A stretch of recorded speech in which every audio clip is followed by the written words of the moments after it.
सिर्फ DD news पर।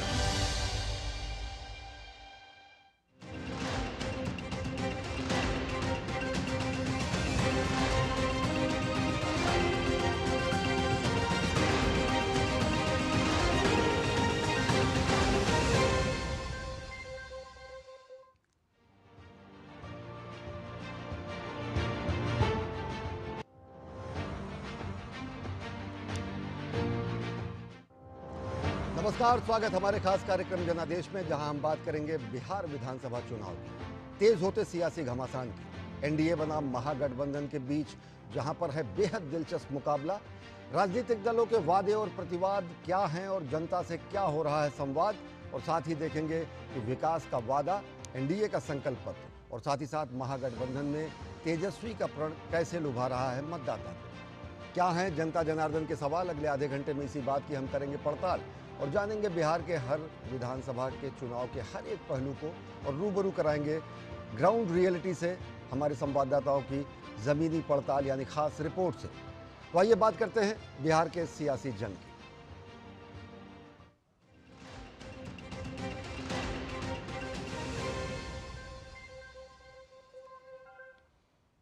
बिहार विधानसभा चुनाव में पहले चरण में बस कुछ ही दिन शेष बचे हैं और राजनीतिक दलों के बीच जुबानी जंग तेज हो गई है।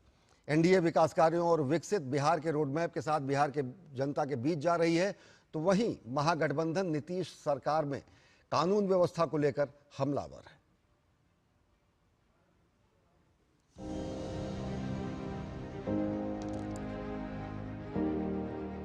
बिहार विधानसभा चुनाव का प्रचार अब अपने पूरे शबाब पर पहुंच चुका है।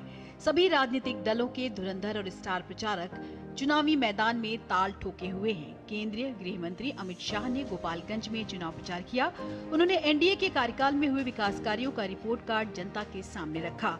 वहीं भाजपा के राष्ट्रीय अध्यक्ष जेपी नड्डा ने 1990 से 2005 तक लालू प्रसाद यादव और राबड़ी देवी के शासनकाल को बिहार का अंधकारमय युग, तो नीतीश कुमार के शासन को विकास की गाड़ी की पटरी पर वापसी करार दिया।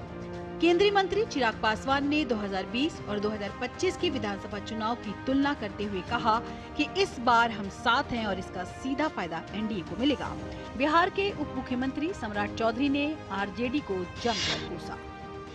जंगल राज के दौर में अनगिनत हत्याकांड हुए, जिसमें 12 नरसंहार, बथानी टोला नरसंहार, सोनारी नरसंहार, लक्ष्मणपुर बाथे कांड, शंकर बिघा कांड, मियापुर नरसंहार, अलग अलग 34 नरसंहार बिहार की भूमि को रक्त रंजित करे थे। उसकी जगह नरेंद्र मोदी और नीतीश कुमार जी ने बिहार में सुशासन का काम किया है। 1990 से लेकर 2005 तक जो लालू जी का राज, राबड़ी जी का राज आपने देखा, वो बिहार के लिए एक अंधकारमय युग था। हर तरीके का नुकसान उस समय बिहार ने सहा, हर तरीके का अपमान बिहार ने सहा। कोई संदेह नहीं है कि इस बार एक मजबूत एनडीए की सरकार बनने जा रही है। देखिए 2020 का अगर मैं उदाहरण दूं, 2020 में डिवाइडेड एनडीए था और यूनाइटेड महागठबंधन था, बट आज की तारीख में तो परिस्थिति एकदम उसके ठीक विपरीत है। आज यूनाइटेड एनडीए है और डिवाइडेड महागठबंधन है। जो फ्रेंडली फाइट चल रही है, अपने ही गठबंधन के घटक दलों के विरोध में ना वो प्रचार करने जा रही हैं, तो इसका असर बाकी सीटों पे भी पड़ेगा ही पड़ेगा।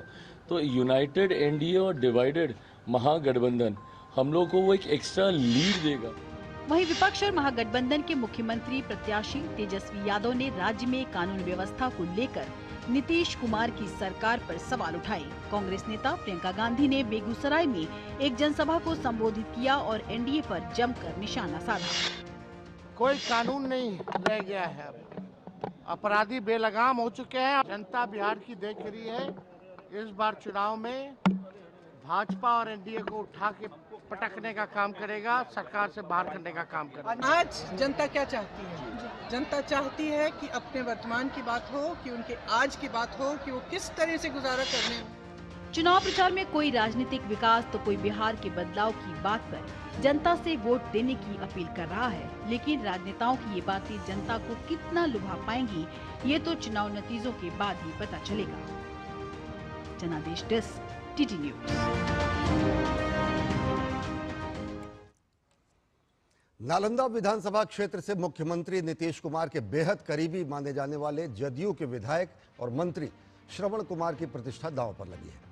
सियासी पिच पर 7 बार जीत दर्ज कर चुके श्रवण कुमार 8वीं बार अपनी दावेदारी पेश कर रहे हैं। महागठबंधन की ओर से कांग्रेस ने कौशलेंद्र कुमार को उम्मीदवार बनाया है। 2 दशक से नालंदा सीट पर श्रवण कुमार का वर्चस्व बरकरार है।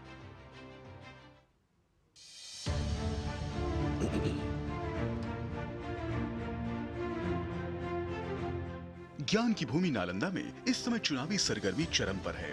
यहाँ प्रथम चरण में 6 नवंबर को मतदान होना है। इस सीट से जेडीयू के हैवीवेट नेता श्रवण कुमार चुनावी मैदान में ताल ठोक रहे हैं। वो 7 बार इस सीट से चुनाव जीत चुके हैं और 8वीं बार विजय पताका फहराने के लिए तैयार हैं।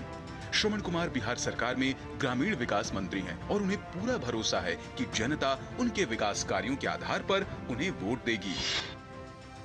नालंदा की जनता सजग है और नीतीश कुमार जी के प्रति समर्पित है। बिहार में भी इस बार नीतीश कुमार जी मुख्यमंत्री बनेंगे और नालंदा के 7 में से 7 सीट जीतेंगे, जो हम लोगों ने 20 वर्षों में काम किया है। नालंदा से कांग्रेस ने कौशलेंद्र कुमार को अपना प्रत्याशी बनाया है। वर्षों से श्रवण कुमार के परंपरागत विरोधी रहे कौशलेंद्र कुमार क्षेत्र में विकास की बात को नकारते हुए कहते हैं कि नालंदा में इस बार श्रवण कुमार के अपराजय रिकॉर्ड को तोड़ देंगे। उन्हें क्षेत्र में जनता का भरपूर समर्थन मिल रहा है। 30 वर्षों से एक व्यक्ति यहाँ प्रतिनिधि बन रहे हैं और उनके जो 30 वर्षों का वो जो उन्होंने शासन 3 साल 30 वर्षों तक जो किया, उसमें अराजकता का स्थिति है। आप प्रखंड में चले जाइए, अंचल में चले जाइए, एक किसान को भी बख्शा नहीं जा रहा है। मैदान में पीके की पार्टी जनसुराज भी अपनी किस्मत आजमा रही है, जो लगातार बिहार में बदलाव की बात कर रही है। सभी दलों के अपने दावे हैं, लेकिन इस बारे में नालंदा की जनता क्या सोचती है, आइए जरा उनकी राय भी जान लीजिए। नालंदा के 7 बार के विधायक रह चुके हैं। बेन के विधायक गाँव उनका है और बहुत ही अच्छे व्यक्ति हैं और वो अपने क्षेत्र में बहुत विकास किए हैं। प्रत्याशी कोई भी हो, लेकिन शहर की मूलभूत सुविधाओं पर उनको काम करना चाहिए और जो भी जीतें वो काम अच्छा करें, शहर के लिए काम करें। जीत को लेकर नालंदा में सभी दलों के अपने अपने दावे हैं। श्रवण कुमार 8वीं बार चुनाव जीतेंगे या कांग्रेस के उम्मीदवार कौशलेंद्र श्रवण कुमार के तिलिस्म तोड़ पाएंगे, या तो 14 नवंबर को मतगणना के बाद ही पता चलेगा। नालंदा में कुर्मी जाति के अलावा कुशवाहा, दलित और मुस्लिम मतदाताओं का संतुलन निर्णायक है। युवा और प्रथम बार वोट देने वाले मतदाताओं का रुख स्पष्ट नहीं है, पर रोजगार और शिक्षा उनके अहम मुद्दे हैं। कैमरामैन राधेकृष्ण के साथ कुमार आलोक, डीडी न्यूज, नालंदा। और हमारे संवाददाता कुमार आलोक नालंदा सीट के चुनावी समीकरण पर और बिहार के राजनीतिक हालात पर बारीकी से नजर रखे हुए हैं। ज़्यादा जानकारी के लिए जुड़ते हैं हम अपने संवाददाता कुमार आलोक से। कुमार आलोक, अगर देखें तो नालंदा की अगर बात करें, पूरे बिहार की तो बात हम करेंगे ही, लेकिन नालंदा में कहीं ना कहीं साख और विकास दोनों दांव पर लगे हैं। जनता दल यूनाइटेड का गढ़ माना जाता है। पिछली बार के अगर विधानसभा चुनाव में देखें तो सबसे ज़्यादा सीटें यहीं पर उनको हासिल हुई। अभी नालंदा और अन्य सीटों पर क्या स्थितियां हैं? मुकाबले त्रिकोणीय या फिर सीधे सीधे महागठबंधन और एनडीए के बीच मुकाबला? देखिए, अगर हम नालंदा की बात करें तो नालंदा शुरू से ही नीतीश कुमार का गढ़ रहा है और नीतीश कुमार जिसे चाहते हैं वही संसद में पहुंचता है और नीतीश कुमार जिसे चाहते हैं वही विधानसभा में ही पहुंचता है। आप देख सकते हैं कि कौशलेंद्र कुमार वहां से 4 बार सांसद लगातार रह चुके हैं जदयू के।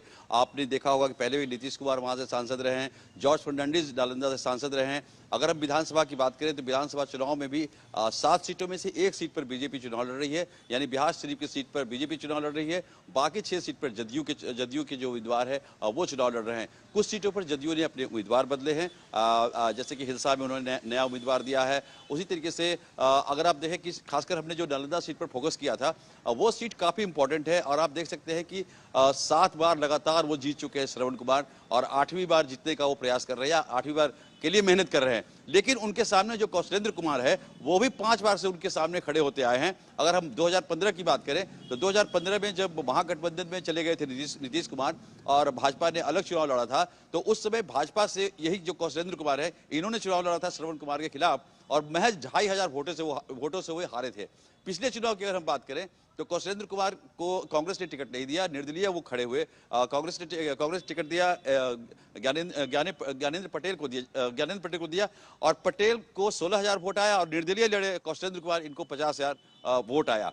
तो कह सकते हैं कि इस बार मुकाबला काफी रोचक है और काफी कड़ा मुकाबला है। लेकिन श्रवण कुमार हैं, आप देख सकते हैं कि जिस जीविका की चर्चा की जा रही है पूरे बिहार में और पूरे इंडिया में उसकी चर्चा हो रही है, उसके सूत्रधार श्रवण कुमार है। यानी उनका मंत्रालय ग्रामीण विकास मंत्रालय है और ग्रामीण विकास मंत्रालय वो कई सालों से देख रहे हैं। जो जीविका दीदी पर उनको सबसे ज्यादा भरोसा है। हमने जब उनसे बातचीत की तो महिलाएं वैसे भी एनडीए की कोर वोटर रही है और जीविका दीदी को जो एक नया उन्होंने स्वरूप दिया, एक आंदोलन का रूप दिया और जिस तरीके से प्रधानमंत्री ने जीविका दीदी के खातों में 10,000 रुपया आत्मनिर्भर बनने के लिए यानी छोटे छोटे उद्योग लगाने के लिए डाला है, तो ये श्रवण कुमार कह रहे हैं ये एक बहुत बड़ा गेम चेंजर है। और इसके अलावा उनके द्वारा जो विकास कार्य किए गए हैं, छोटे छोटे जो शहर है उसको उन्होंने प्रखंड बनाया है, अनुमंडल बनाया है जिससे कि वहां विकास की गति तेज हो सके। तो नालंदा की लड़ाई अब कह सकते हैं कि वहां पर निश्चित रूप से पलड़ा भारी है एनडीए का। जी आलोक, एक चीज और जानना चाहेंगे, अगर नालंदा की बात करें तो कहीं ना कहीं वहाँ पर चाहे नालंदा विश्वविद्यालय के विस्तार की बात हो या फिर वहाँ पर सड़कों, बिजली और अन्य स्वास्थ्य सुविधाओं में सुधार की बात हो, सलेमपुर राजगीर 4 लेन का हाईवे वहाँ पर हाल ही में अभी उसको लोकार्पण किया गया, बहुत सारी ऐसी विकास परियोजनाएं हैं। लेकिन कहीं ना कहीं स्थानीय लोगों में विधायक या फिर जो जनप्रतिनिधि हैं उनकी उपलब्धता को लेकर भी कहीं ना कहीं चुनाव में एक रोष होता है। जातीय समीकरण पर ही पूरी तरीके से ये चुनाव निर्भर कर रहा है या फिर विकास एक बेहद अहम मुद्दा बन चुका है? देखिए, 2 बातें हैं। पहली बात कि नालंदा को अगर आप देखेंगे ना, पूरे नालंदा डिस्ट्रिक्ट को आप देखेंगे तो आपको, हालांकि बिहार में सर्वांगीण विकास हुआ इसमें कोई दो राय नहीं, लेकिन नालंदा बहुत ज्यादा डेवलप है। अगर दूसरे डिस्ट्रिक्ट्स की हम तुलना करें, नालंदा में सैनिक स्कूल है, नालंदा में आयुध फैक्ट्री है, इसके अलावा जो आप सड़कें देखें वहाँ पर वो पर्यटन का एक विश्व प्रसिद्ध वहाँ वो क्षेत्र है। अगर पावापुरी हम जाते हैं तो पावापुरी में महावीर जैन का है, वहाँ से देश विदेश से लोग आते हैं वहाँ पर देखने, पर्यटन करने। और दूसरा जो सबसे बड़ी चीज़ है, विकास की बात तो हमने की, लेकिन नालंदा का मतलब नीतीश कुमार और नीतीश का मतलब नालंदा है। यानी नीतीश कुमार किसी भी अपना प्रतिनिधि घोषित करते हैं, चाहे वो संसद में हो चाहे वो विधानसभा में हो, लोग आंख मूंद कर नीतीश कुमार पर भरोसा करते हैं। और इसमें इस विषय में जाति और बिरादरी नालंदा की जनता नहीं देखती, ये हमने बहुत नजदीक से देखा है। तो नीतीश कुमार ने जिन प्रतिनिधियों को वो उन्होंने अपना उम्मीदवार बनाया है, और भारतीय जनता पार्टी की एक सीट है जो परंपरागत रही है, बीजेपी की सीट है बिहार शरीफ, तो हमेशा से क्लीन स्वीप करती आई है। पिछली बार जो था हिलसा की जो सीट थी उसमें काफी टफ मुकाबला हुआ था और 22 वोट से शक्ति यादव जो थे आरजेडी के वो हार गए थे। तो लेकिन उसके 2015 की अगर हम बात करें तो शक्ति यादव जो आरजेडी के थे वो जीते थे, लेकिन उस समय महागठबंधन में नीतीश कुमार शामिल थे, इसलिए नालंदा की सीट नालंदा में प्रवेश हो सका आरजेडी का। लेकिन इस बार फिर एनडीए में है और एनडीए में जब है तो उनकी ताकत और दुगनी हुई है। और हम अगर नजदीक से नालंदा के आप पूरा मुकाबला देखें, अगर 85 से हम अगर देखते आए हैं तो अब तक के आप पूरे चार्ट को निकाल के देखेंगे तो कांग्रेस जब से खत्म हुई बिहार में, यानी 90 के बाद कांग्रेस खत्म हो गई, उसके बाद से नीतीश कुमार का वर्चस्व इस क्षेत्र में हमेशा से बना हुआ है और अभी भी बना हुआ है। और बेहद दिलचस्प मुकाबला और सबसे करीबी टक्कर हिलसा सीट पर थी, जहां पर आप बता रहे हैं कि केवल 12 या फिर 22 के मार्जिन से ही चुनाव हुआ था।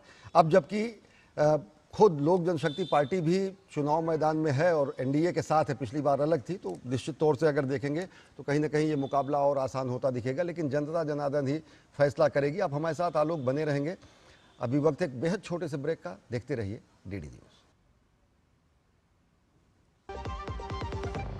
क्या आपको है आकर्षक बचत विकल्पों की तलाश? LIC प्रस्तुत करता है नवजीवन श्री सिंगल प्रीमियम प्लान। एक मुश्त प्रीमियम राशि जमा करें, जीवन बीमा कवर का आनंद उठाएं, परिपक्वता पर गारंटीकृत निश्चित राशि प्राप्त करें, तरलता विकल्प भी उपलब्ध।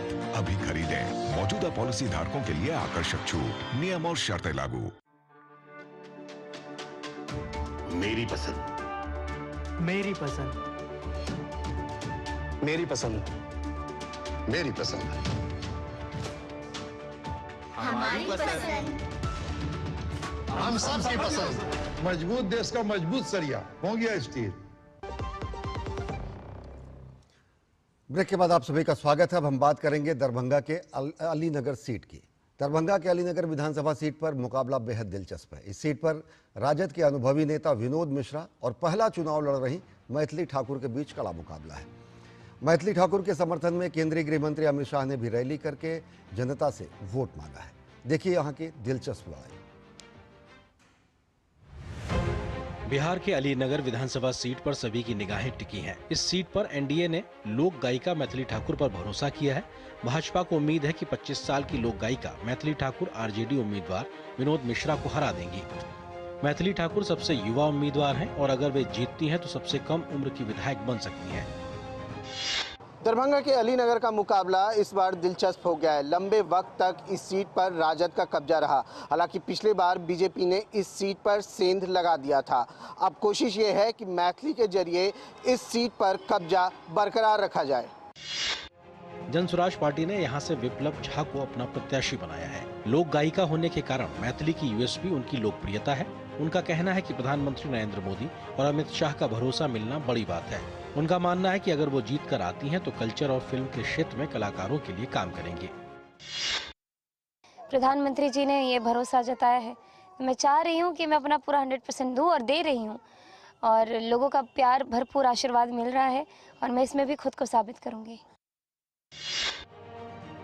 मैथिली ठाकुर ब्राह्मण समुदाय से आती हैं और मधुबनी जिले के उरेन गांव की रहने वाली हैं। वहीं राजद के विनोद मिश्रा भी ब्राह्मण हैं और दरभंगा जिले के घनश्यामपुर गांव में रहते हैं। ऐसे में राजद के उम्मीदवार विनोद मिश्रा का मानना है कि अलीनगर का पूरा मुकाबला बाहरी और स्थानीय का है। विनोद मिश्रा 34 सालों से इलाके में स्कूल चलाते हैं। ऐसे में उनके चुनावी वादों में शिक्षा से लेकर स्वास्थ्य तक के क्षेत्र में काम करना शामिल है।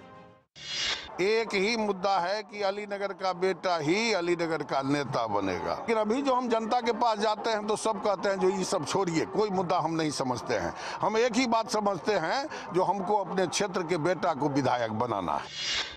एनडीए इस सीट पर अपना कब्जा बरकरार रखना चाहती है, जबकि राजद इस सीट को वापस जीतना चाहती है, जिसे वह 2020 में हार गई थी। साल 2020 के चुनाव में विनोद मिश्रा ने ही चुनाव लड़ा था, लेकिन वो विकासशील इंसान पार्टी के नेता मिश्रीलाल यादव से करीब 4000 वोटों से हार गए थे। नीतीश कुमार को जो हम लोग समर्थन हैं, नीतीश कुमार को ही वोट मिलेगा, उनका ही सरकार बनेगा। जो उम्मीदवार यहाँ के लिए विकास के काम करेगी मैं उसको वोट करूँगा। फिलहाल जिस तरह की अभी वर्तमान में यहाँ पे बिहार में सरकार है, हम लोग उनसे संतुष्ट हैं। अलीनगर की जनता का फैसला ही तय करेगा कि इस बार कौन बाजी मारता है। मैथिली ठाकुर का युवा जोश और प्रसिद्धि विनोद मिश्रा के अनुभव पर भारी पड़ती है या नहीं, ये तो 14 नवंबर को होने वाली मतगणना के बाद ही पता चलेगा। जनादेश डेस्क, डीडी न्यूज।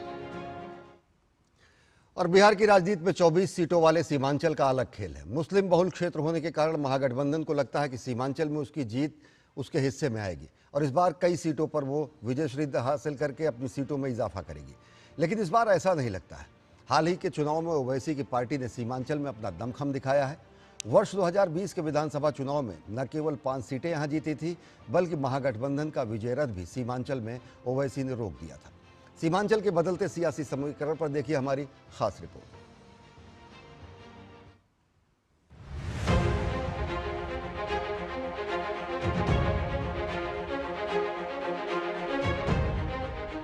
बिहार विधानसभा चुनाव में 24 सीटों वाला सीमांचल एक बार फिर से गेम चेंजर की भूमिका में है। नेपाल, बंगाल और बांग्लादेश से सटा ये भूभाग राजनीतिक दृष्टिकोण से काफी महत्वपूर्ण है। यहाँ भाजपा और महागठबंधन के परंपरागत संघर्ष के बीच ओवैसी की पार्टी AIMIM और प्रशांत किशोर की जनसुराज पार्टी चुनावी मैदान में ताल ठोक रही है। सीमांचल के किशनगंज, पूर्णिया, अररिया और कटिहार जैसे जिलों में मुस्लिम मतदाताओं की जनसंख्या 40 से 68% के बीच है, जहां पिछले कुछ वर्षों में मुस्लिम आबादी तेजी से बढ़ी है, जिसने आरजेडी की लालटेन को इस क्षेत्र में मजबूत किया है। आरजेडी की लालटेन के लिए सीमांचल में इस बार प्रशांत किशोर और ओवैसी की पार्टी ने खतरे की घंटी बजा दी है। तो वहीं भाजपा हिंदू वोटों के ध्रुवीकरण और मुस्लिम वोटों के बिखराव पर भरोसा कर रही है। ओवैसी, प्रशांत किशोर, महागठबंधन सभी गैर भारतवंशियों के पीछे लगे हैं और एनडीए को भारी सफलता मिलेगी, क्योंकि हमारी लड़ाई गैर भारतवंशियों के साथ है। हमारी लड़ाई पाकिस्तान प्रस्तियों के साथ है, हमारी लड़ाई बांग्लादेशी प्रस्त लोगों के साथ है, रोहिंग्या प्रस्त लोगों के साथ।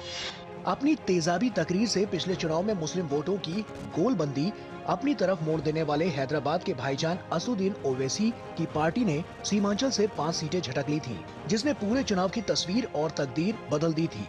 असदुद्दीन ओवैसी सीमांचल की अपनी हर चुनावी रैली में कांग्रेस और आरजेडी पर करारा प्रहार कर रहे हैं। ओवैसी ने मल्लाह का बेटा उप मुख्यमंत्री तो मोहम्मद का बेटा क्यों नहीं पर एक नई बहस छेड़ दी है।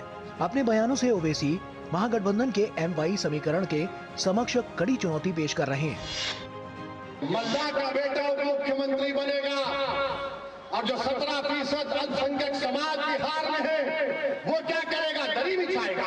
अगर मल्लाह का बेटा उप मुख्यमंत्री बनेगा तो मोहम्मद का बेटा भी प्रधानमंत्री या फिर मुख्यमंत्री बनेगा। पिछले विधानसभा चुनाव के नतीजों पर गौर करें तो सीमांचल में मुस्लिम वोटों के बिखराव का सीधा लाभ एनडीए को मिला था।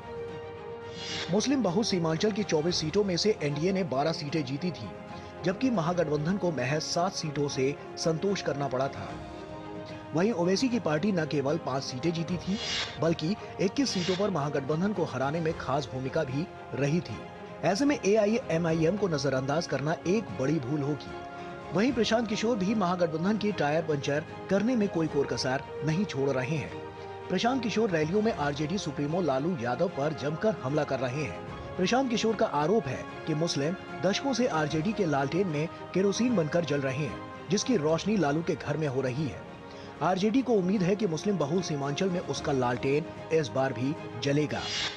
सीमांचल के लोगों को इतना ही कहेंगे, भाजपा से डर के वोट देते रहिएगा तो लालटेन में किरासन तेल बनकर जलिएगा आप, जलेगा आपका और आपके बच्चों का भविष्य, और रोशनी होगा लालू जी के घर में, आपके बच्चों के जीवन में उजाला नहीं। स्पष्ट है कि आरजेडी के मुस्लिम यादव समीकरण में AIMIM और जन सुराज पार्टी की सेंध मुस्लिम वोटों में बिखराव की आशंका और सीमावर्ती क्षेत्रों में घुसपैठ व सुरक्षा जैसे मुद्दों ने सीमांचल के चुनावी परिदृश्य को जटिल बना दिया है। ऐसे में सवाल है कि क्या सीमांचल फिर पुरानी राह चलेगा या इस बार कोई नया रास्ता चुनेगा। जनादेश डेस्क, DD न्यूज। 2020 विधानसभा चुनाव के वक्त तेजस्वी यादव और उनकी महागठबंधन को भले ही 110 सीटें जीतने में कामयाबी हाथ लगी हो, लेकिन उनका विजयी रथ सीमांचल, कोसी और मिथिलांचल के इलाके में ही अटक गया और MY समीकरण भी बुरी तरह दरक गया। कैमरामैन मोर मुकुट शर्मा के साथ सीमांचल से मैं राजेश राज, DD न्यूज के लिए। और बुलेटिन में वक्त हो चला एक और छोटे से ब्रेक का। देखते रहिए जनादेश। जब धरती चीर कर निकलता है लोहे का पत्थर और मिलता है मोंगिया के जोश से, फिर तपता है, पिघलता है और बनता है फौलाद। अब होता है सरिया सारी खूबियों के साथ। मोंगिया स्टील, मजबूत देश का मजबूत सरिया। और ब्रेक के बाद आप सभी का स्वागत है। बिहार के मुख्यमंत्री नीतीश कुमार ने बिहार विधानसभा चुनाव के तहत एक वीडियो संदेश जारी कर राज्य की जनता से एनडीए के पक्ष में वोट डालने की अपील की है। वीडियो संदेश में नीतीश कुमार ने अपने कार्यकाल के दौरान किए गए विकास कार्यों का खास जिक्र करते हुए कहा कि उनकी सरकार ने शिक्षा, सड़क, स्वास्थ्य और रोजगार के क्षेत्र में उल्लेखनीय काम किया है। नीतीश कुमार ने के वीडियो के सामने आने के बाद आरजेडी नेता रोहिणी आचार्य ने पलटवार किया है। उन्होंने कहा कि पिछले 20 वर्षों में नीतीश कुमार ने क्या किया है। जिस रोजगार या जॉब को देने का नीतीश कुमार ने वादा किया था और जो उनके लिए असंभव था, उसे तेजस्वी यादव ने संभव कर दिखाया है। जिस स्थिति में हम लोगों को बिहार मिला था, उस समय बिहारी कहलाना अपमान का विषय था। शिक्षा, स्वास्थ्य, सड़क, बिजली, पेयजल, कृषि एवं युवाओं के लिए रोजगार की स्थिति में काफ़ी सुधार किया गया। हमने अब महिलाओं को इतना सशक्त बना दिया है कि वे अब किसी पर निर्भर नहीं है। हमने शुरू से ही समाज के सभी तबकों का विकास किया है। 2005 से ही हैं तो क्या कर दिए हैं? असंभव को असंभव जो बोलता था मुख्यमंत्री यहाँ का कि रोजगार कहाँ से मिलेगा, असंभव, कहाँ से लाएगा रोजगार? तो वही असंभव को संभव बनाया तेजस्वी यादव। 5 लाख नियुक्ति पत्र उसने बांटा, रोजगार दिया। तो इस बार 2025 तेजस्वी फिक्स और 2025 नीतीश फिनिश। और ये थी चुनावी खबरें और अभी तक हमने आपको दिखाया सियासत का रंग, और अब आपको दिखाते हैं चुनाव प्रचार का नया नया ढंग। आपको दिखाते हैं कि बदलते दौर में कैसे बदल रहा है प्रचार का सलीका, और सोशल मीडिया ने अपनाया है प्रचार का नया तरीका। बात दिलचस्प चुनाव प्रचार की, हम बात करते हैं चुनावी चकल्लस की।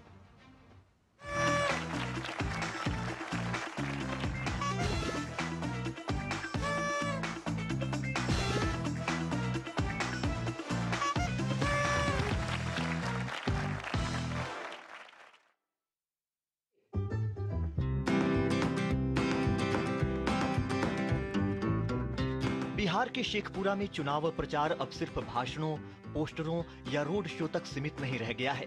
राजनीति को भी दूध सा धुला दिखना चाहिए, इस सोच के तहत महागठबंधन के राष्ट्रीय जनता दल के उम्मीदवार विजय सम्राट को उनके समर्थकों ने कुछ इसी अंदाज में सम्मानित किया। सम्राट के समर्थकों ने उन्हें चांदी का मुकुट पहनाया और फिर शुरू हुआ दुग्ध स्नान। पूरे 151 लीटर दूध से विजय सम्राट को नहलाया गया। समर्थक बोले, दूध की नदियां बहाओ, सम्राट को जिताओ। ये पूरा नजारा किसी धार्मिक अनुष्ठान से कम नहीं नजर आया। अगर फर्क था तो बस इतना कि यहाँ भक्ति वोट की थी और प्रसाद पॉलिटिकल सेल्फी का। सिंहासन पर बैठे सम्राट को जब दूध की धाराओं ने आशीर्वाद दिया तो कैमरों ने इसे पॉलिटिकल पवित्रता के नए मानक के रूप में कैद कर लिया।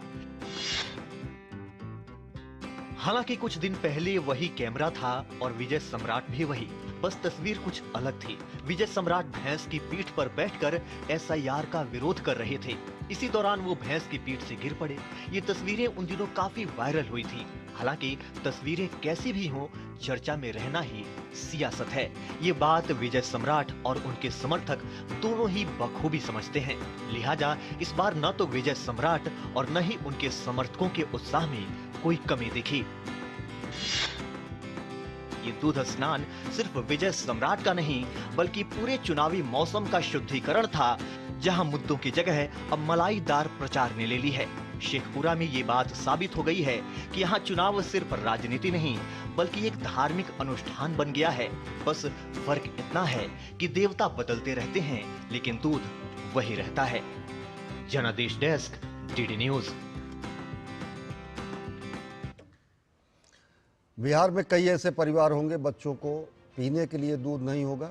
आरजेडी नेता दूध से नहाकर नामांकन कर रहे हैं, प्रचार कर रहे हैं, चांदी का मुकुट लगा रहे हैं। फैसला जनता जनार्दन करती है। चुनाव परिणाम बताएंगे क्या जनता का जनादेश होता है। तो जनादेश में फिलहाल इतना ही। देश और दुनिया की ताज़ा तरीन खबरों के लिए देखते रहिए डीडी न्यूज़। नमस्कार।